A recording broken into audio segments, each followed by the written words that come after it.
Well, I've been studying dictatorships for more than 30 years, and I've lived in Latin America.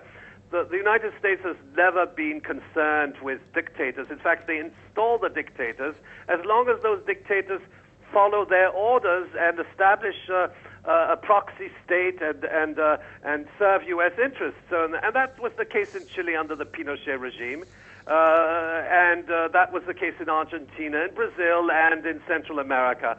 Now, we must understand the nature of this military operation. The rebellion does not exist without NATO. Militarily and politically, it does not exist without NATO, and we must understand that NATO special forces are already operating within the rebellion, of course, covertly, on the ground. They are experienced armed forces. They are mercenaries, they're paramilitary, and then they're gunmen. But the moment NATO withdraws, the rebellion would not last very long. I think any military analyst would confirm that. But now the question that the more fundamental question which is being raised, and it's being raised in the United States, and it's already on the drawing board of the Pentagon and NATO, is are there going to be boots on the ground? Well, the boots on the ground are already there. The question is whether it's going to be made official. The Apache helicopters are there, the special forces are there, but we have a massive deployment of naval power in the Mediterranean with thousands of Marines and soldiers, particularly the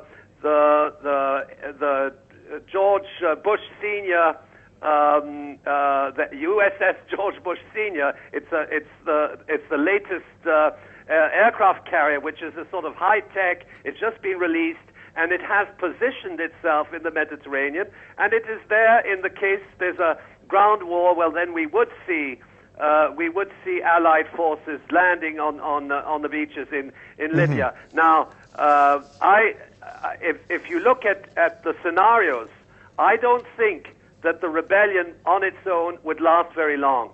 It doesn't have the military capabilities. It doesn't even have the institutional capabilities to create a real government. So what's going to happen is the NATO special forces are going to remain.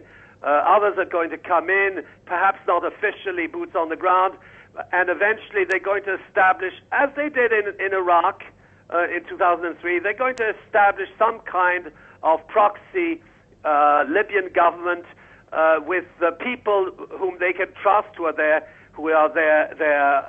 lackeys. They might contemplate modeling Libya as a sheikhdom with more of a right. On the model of Saudi Arabia or the Gulf states. In any event, what is happening there is a neo-colonial reconquest of not only of Libya, but of the whole African continent, the right. militarization of the African continent with AFRICOM, of course. But okay, we must let me get a reaction from Maher that Saloom to your just statement, sir, let me because they finish need